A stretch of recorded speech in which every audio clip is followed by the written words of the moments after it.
Olá, boa tarde. Está no ar o Panorama Notícias desta quarta-feira, 15 de novembro, feriado. Acompanhe agora os destaques da edição de hoje. Polícia fecha ponto de jogo ilegal em Itajaí. Prefeito Elcio Cunha volta atrás e cancela corte nos salários dos comissionados. Justiça suspende eleições da Associação de Moradores da Praia de Laranjeiras. Depois de 3 dias em vigor, a reforma trabalhista já sofreu modificações. Tem entrevista com o secretário de Saúde do Estado, Vicente Caropreso. E ainda, hoje é feriado. Você sabe do quê? Que importância essa data tem para a história do país?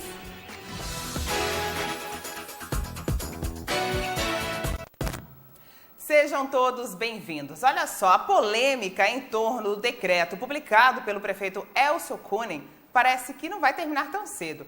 Ontem, em uma publicação no Facebook, o prefeito diz, entre outras coisas, que algumas situações foram revistas, principalmente na Secretaria de Educação, e tendo informações que antes não tinha, pôde rever alguns pontos do decreto. Abre aspas. Acho que esses dados devem nos fazer reavaliar o que foi decidido, se necessário. É isso que estamos fazendo agora e que seguiremos fazendo nos próximos dias, analisando todas as alterações necessárias no decreto. Elas serão anunciadas até o final do mês para todos. Fecha aspas. Ainda na nota, ele diz que não haverá alterações nas funções gratificadas e horas extras para algumas categorias, como dos motoristas, que fizeram manifesto na segunda-feira em frente à prefeitura.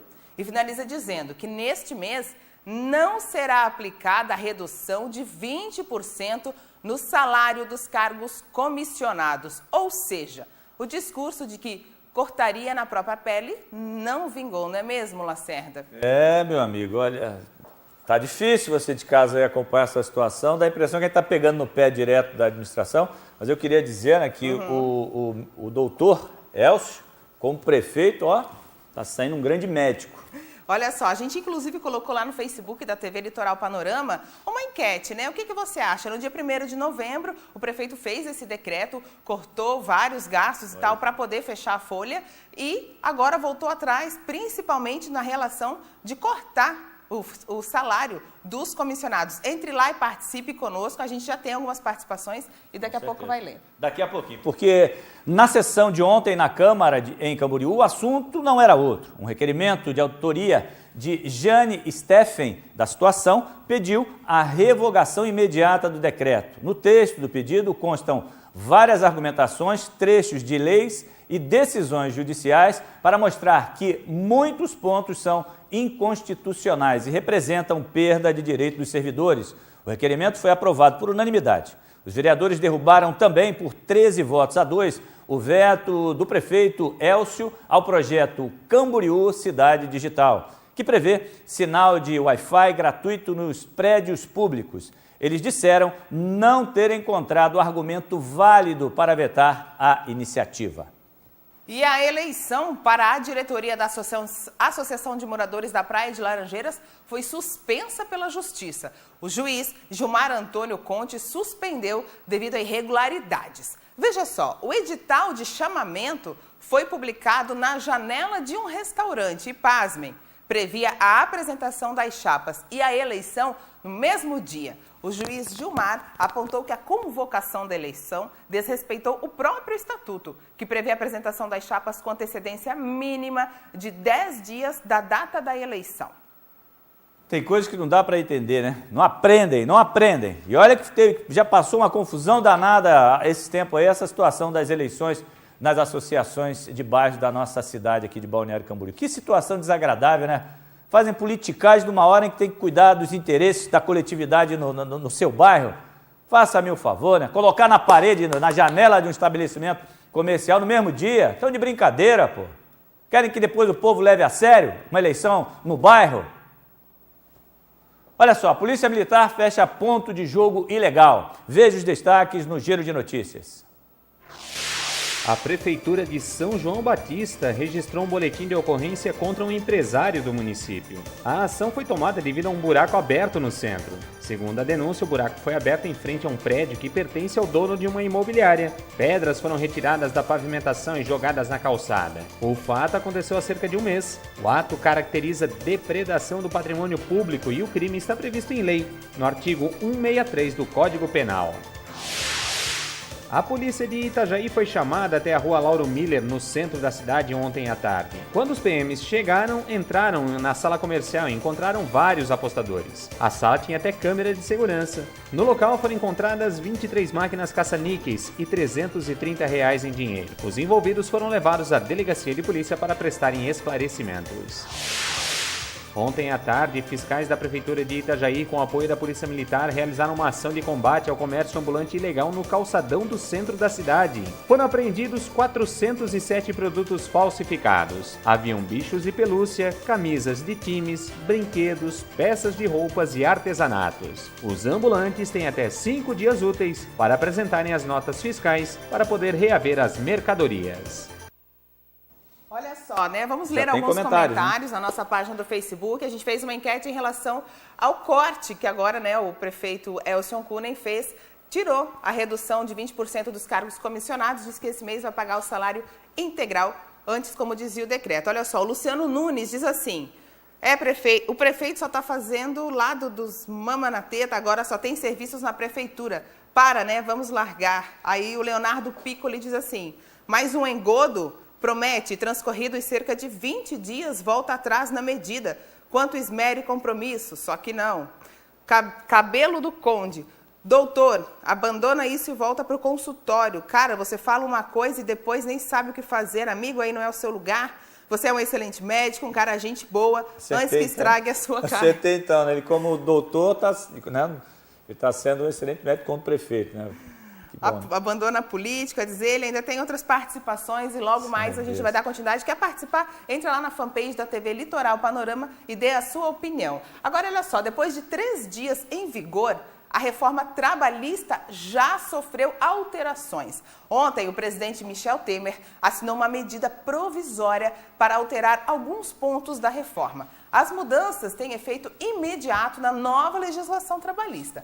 Veja alguns pontos da MP. O trabalho intermitente, a adoção de critérios mais claros, como a quarentena de 18 meses para evitar migração de contratos por tempo indeterminado, prazo de 24 horas para o empregador chamar o trabalhador para um serviço e a jornada 12 por 36 horas, modificação do artigo que permite a jornada, definindo ser possível apenas quando houver acordo ou convenção coletiva. Participação sindical. Será explicitada a obrigação da participação dos sindicatos nas negociações. Uma comissão de representantes dos funcionários não poderá substituir o sindicato. E continua. Pois é. Altera normas também para gestantes e lactantes. Vedação do trabalho em locais insalubres. Dano extrapatrimonial. Será alterado o artigo que vincula a indenização exclusivamente ao salário. Funcionário autônomo em trabalho exclusivo. Não poderá haver cláusula de exclusividade. Indenizações passam a ser referentes aos benefícios do regime geral da Previdência e não variáveis a partir do salário do empregado. Essas medidas já estão valendo desde ontem. A partir de agora, o Congresso terá até 120 dias para aprovar, mudar ou rejeitar os ajustes promovidos pelo governo. Se a MP não for analisada nesse período, a medida perderá validade e automaticamente as regras voltarão a ser as anteriores. Que bagunça, né? Olha só, especialistas acreditam que as novas leis em vigor podem até ajudar na retomada do emprego. Entre as categorias que devem se beneficiar da nova legislação estão as que trabalham com a chamada jornada intermitente, ou seja, sem definição de carga horária. Ela é uma espécie de passaporte para o emprego. Para todos nós trabalhadores, a carteira de trabalho é um símbolo de conquistas, né, do trabalhador. Então, sem sombra de dúvida, tem uma importância muito grande. Mas o futuro do famoso livrinho azul, que reúne a trajetória dos empregados, virou alvo de dúvida com a reforma trabalhista. Sinceramente, eu não sei como que vai ficar, né? É uma novidade e a gente não sabe ainda. Porque tá tanta mudança aí que ninguém espera, né? Dona de uma rede de restaurantes em São Paulo, Marilza prevê assinar a carteira de 15 novos funcionários, mas na nova modalidade do trabalho intermitente. Ela vai pagar apenas pelo período em que eles atuarem na empresa, incluindo direitos básicos, como férias, 13º e fundo de garantia proporcionais. É uma oportunidade até de pessoas que fazem faculdade, de pessoas que não podem trabalhar mensalmente, elas poderem fazer parte do mercado de trabalho e aprender até uma profissão, quem sabe, né? O contrato intermitente é uma nova modalidade trazida ao mercado de trabalho pela reforma em vigor desde o último sábado. Com a promessa de gerar empregos, as novas regras flexibilizam as relações trabalhistas. O trabalho intermitente se junta a outras modalidades de contrato, como os por prazo determinado, temporário, de home office, que é o emprego remoto, quando as pessoas trabalham em casa, mas conectados à empresa, de estágio, experiência e aprendiz, além do contrato por tempo indeterminado, que é o mais comum. Não dá para negar que é um processo de flexibilização importante e que se ajusta a uma tendência do mundo, né? Muitos países do mundo têm passado por esse tipo de transformação nos últimos anos e o Brasil segue essa tendência. Olha, no próximo bloco tem uma entrevista com o secretário de Saúde do Estado, Vicente Caro Preso. E você vai ver também, hoje é feriado. E você, sabe do quê? Que importância essa data tem para a história do país? Fique conosco, voltamos já.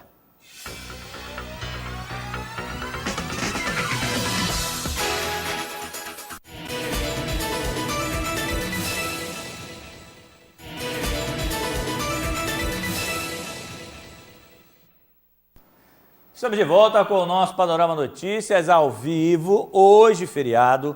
E eu pergunto, você sabe por que hoje é feriado? E que importância essa data tem para nosso país? 15 de novembro? Proclamação da República? E a senhora sabe mais ou menos o que foi essa proclamação da República? Quando o Brasil deixou de ser império e se tornou uma república, não é isso? Olha, lá na época que eu fazia o ensino fundamental, eles me ensinaram, mas foi tanto tempo em desuso que a gente não escuta falar, eles não trazem à tona que realmente eu não sei precisar, não. Ai, agora tu me pegou. Quando nós paramos de ser império e começamos a votar no presidente. Proclamação da República. Sabe o que significa a Proclamação da República? Agora não lembro mais. Foi a votação para o Brasil ser independente, alguma coisa? Também estou desatualizado desse... Pois é, boa pergunta. E você sabe o que é? Não. Qual que é, amor? Eu não sei. Muita gente não sabe ou não lembra, mas foi um ato importante para a história brasileira. A Proclamação da República do Brasil foi decretada em 15 de novembro de 1889, sendo este o momento em que o regime republicano foi instalado no país, derrubando a monarquia constitucional do Império e acabando com a soberania de Dom Pedro II, o imperador do Brasil naquele tempo. Esse ano faz 126 anos da Proclamação da República. Para o Brasil foi um grande avanço, porque nós vivíamos um período monárquico no Brasil, onde Dom Pedro II, que era o governador na época, né? Era o imperador na época, ele já não estava mais tendo apoio políticos da própria igreja, do exército, dos cafeicultores. Então, a monarquia não se sustentava mais, né? E exigia um novo sistema de governo. Para alguns historiadores, a proclamação da República foi um golpe, não apenas um golpe, como ele não contou com a participação popular. A matéria é tratada em sala de aula, mas a maioria não sabe. Se dá esse trabalho com o aluno, né, desses variados sistemas de governo, vai ver que o Brasil também foi uma monarquia. Nós tínhamos um rei, né, desde a vinda da família real para o Brasil até a proclamação, foi um período monárquico, né? E teve período da monarquia absolutista, né, onde o Dom Pedro I tinha poder absoluto, depois o próprio Dom Pedro II também, depois surgiu uma monarquia parlamentarista, né? E hoje nós temos uma república, né? A proclamação da República aconteceu no Rio de Janeiro, antiga capital do país, por um grupo de militares liderado pelo Marechal Deodoro da Fonseca, que deu um golpe de Estado no Império. A partir daí, foi instituída a República Provisória e se consagrou o primeiro presidente do Brasil. A partir desse momento, a população poderia eleger os seus governantes através do voto direto. Olha só, o secretário de Estado da Saúde, Vicente Caro Preso, anunciou o funcionamento do portal com as listas de espera dos pacientes que aguardam por consultas, exames ou intervenções cirúrgicas nos estabelecimentos da rede pública de Santa Catarina. Há 471 mil pessoas aguardando por algum procedimento. O secretário, em rápida passagem aqui pela cidade, conversou com Ednei Adriano. Acompanhe. Nós sabemos que temos dificuldade de atender bem todos os pontos do Estado, né? Nós canalizamos para o Marieta Bornhausen aí grande parte dos recursos para essa região. O Hospital Marieta Bornhausen está erguendo uma nova torre, será o maior hospital do Estado, com quase 600 leitos, e vai atender alta complexidade daqui e de algumas outras partes do Estado. Então, para o Ruth Cardoso e para a saúde pública de Balneário, estão previstos alguns recursos, como, por exemplo, a vinda de um tomógrafo computadorizado e recursos para manutenção. Agora, o principal é o jeito de se manter estruturas totalmente tocadas pelo poder público e ver outras maneiras de se organizar. Nós estamos tentando fazer isso agora no Estado, estamos revendo algumas organizações sociais, alguns contratos, principalmente o de Araranguá e o do próprio Hospital Florianópolis, e também no Hospital de Rio do Sul, que é um hospital público 100%, nós vamos transformá-lo em uma organização social. Apesar de termos agora inaugurado, agora dia 20, iremos inaugurar uma UTI, mas nós não temos mais condição, o povo de Santa Catarina não aguenta toda uma pressão de salário, de dificuldade de manutenção de estruturas complexas como essas que exigem rapidez na contratação de pessoal, rapidez na aquisição de insumos e que pela via pública, 100% pública, tornam-se lentas e daí gera uma série de distorções e quem acaba pagando o pato é o cidadão. Então nós queremos rever essas práticas e melhorar cada vez mais para que o cidadão ele sinta que o dinheiro dele está sendo bem empregado. Secretário de Unificação, Corpo de Bombeiros e SAMU também que está em andamento, como é que está essa situação? E aí, claro, tem aquelas questões internas entre as duas instituições. Olha, cada vez menores essas questões internas. Eu sou de uma cidade onde havia praticamente um preconceito entre bombeiro e militar. Né? Quem que eu escolhi para comandar a gerência? Justamente um coronel com 30 anos de serviço, piloto de helicóptero, que faz do resgate ainda, com uma vasta vivência na área administrativa, vamos dizer assim, que une as duas coisas. Está unindo todo mundo. O importante é a gente saber usar bem o recurso, modernizar a forma, né, e melhorar cada vez mais o tempo de resposta para o cidadão e fazer com que esse tempo de resposta signifique um encaminhamento correto das pessoas quando atendidas, por exemplo, num acidente de moto comum. Né? Aonde vai esse paciente? Que hospital está pronto para recebê-lo? Então, será uma rede integrada de atendimento ao cidadão de uma maneira mais correta, de uma maneira mais científica, vamos dizer assim, né? E com menos custo. Então, eu estou unindo bombeiro militar, bombeiro voluntário, SAMU, numa força só, para que as pessoas sejam melhor atendidas. Aberto recentemente o Hospital de Camboriú. Eu queria que o senhor falasse um pouquinho a respeito de ter mais essa estrutura à disposição da saúde do Estado. Foi um desejo do prefeito e das forças políticas daquele local. Né? Nós fizemos o que estava à altura da Secretaria de Saúde. Né? O prefeito, um cirurgião, com uma vasta vivência na área, fez por bem e eu acho que vai desafogar o Marieta principalmente com as cirurgias de média complexidade, que o Marieta acaba não dando conta do recado. Então, é mais uma estrutura que vem para se somar a tantas. Agora, como eu disse, tem que saber como manter essas estruturas, porque senão não aguenta. Né? Mesmo estruturas particulares e filantrópicas, não pode dar o salto maior do que a perna. Esse é o grande problema quando mistura política com saúde. Deu passo maior para a perna, vai pagar, mais cedo ou mais tarde. E quem paga, geralmente, é o cidadão. Então, tem que ficar muito antenado nessa situação, porque, assim, é muito fácil você abrir portas, você botar aparelhagem e acaba, depois, tendo dificuldade para manter tudo. O meu desejo maior desse ano, que eu estou dentro da Secretaria, é fazer as pessoas entenderem isso. E, mesmo dentro da Secretaria, melhorar as condições de trabalho e tornar factíveis determinadas situações que até há pouco tempo atrás não eram. Por exemplo, os hospitais públicos de Santa Catarina não eram informatizados. Hoje eles são. Hoje eu sei, através da palma de um celular, quantos pacientes estão internados, quantos pacientes estão no pronto-socorro, qual é o tempo decorrido entre ele ter entrado e estar ainda esperando, por que ele ficou mais de 12 horas no pronto-socorro, qual o médico que atendeu e qual é a ficha desse médico durante um mês. Então, eu tenho condição de me preparar melhor, cobrar de algumas pessoas, de algumas estruturas e fazer um orçamento. Porque todo esse sistema de informatização já me diz, vai faltar isso tal dia, vai faltar aquilo tal dia, eu estou com estoque bem daquilo. Então, é tudo uma coisa complexa, mas a gente tem colocado o coração aí para fazer cada vez melhor a saúde ficar bem. O ar mais seco comanda o tempo neste feriado, proporcionando mais um dia ensolarado. As temperaturas seguem com grande amplitude térmica, isso sendo aquele tradicional friozinho ao amanhecer e muito quente durante o dia. Para amanhã, o tempo não deve mudar. Só no final da tarde é que ocorre um aumento de nuvens. E isso deve trazer chuva para algumas regiões do estado. Acompanhe mais detalhes.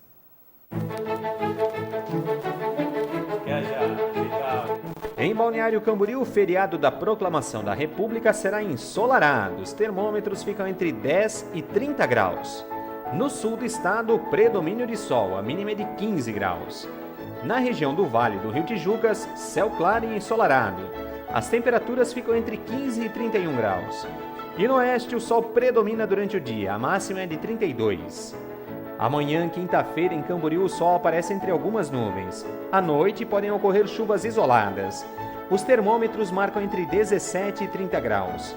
Na capital Florianópolis, sol durante o dia e chuva à noite. A máxima é de 30. No Vale, sol e chuva fraca, a mínima é de 17 graus. E na Serra, o tempo alterna, hora sol, hora chuva. A mínima é de 11 e a máxima é de 25 graus. Pois é, Ana, quem veio pra cá deve estar gostando, né? Previsão de hoje, amanhã, tempo bom. Vamos lá. Vamos lá. Olha só, antes de encerrar, a gente quer ler mais algumas participações dos nossos telespectadores na enquete lá no Facebook. A gente perguntou o que você acha. O prefeito Elson Cunha anunciou que ia cortar na própria carne o salário dos comissionados para fechar as contas em Camboriú. Ontem, uma publicação no Facebook dele, ele voltou atrás e cancelou esse corte de 20%, diz que vai pagar integral os salários dos comissionados. Aí a gente já leu algumas participações, né? Tem aqui, ó, a Vanessa Luchini, ela diz assim, esse não ganha mais nem para presidente de bairro, mentiroso. Diego Senen, olha, o amadorismo está bem escancarado, uma pena, Camboriú sofrendo. A Márcia Souza diz que é uma vergonha. Entre na nossa fanpage, participe e dê a sua opinião, que amanhã no Panorama Notícias a gente volta a ler algumas. Com certeza. Agora é hora de falar de esporte. Ednei, boa tarde. Lacerda, Ana, hoje no Panorama Esportivo nós vamos falar a respeito do Base Jump. Tem uma galera aqui em Balneário Camboriú que está saltando de um dos prédios e você já deve ter visto, inclusive na nossa orla, aqueles paraquedas coloridos. Daqui a pouquinho a gente vai trazer todas as informações a respeito do que realmente está acontecendo. É verdade, inclusive é um problema sério, né? Porque o Maganin teve que segurar o Sandro, que o Sandro queria subir no prédio para pular e não, foi difícil, o cara falou, não, tem que ter experiência. Foi difícil convencer o Sandro a não saltar também. A vontade dele era filmar, né, Ana? Cinegrafista é um figura. Olha só, aproveite, né, o resto aí do feriado. Esteja conosco amanhã de novo a partir do meio-dia. Um abraço, até amanhã. Tchau, tchau.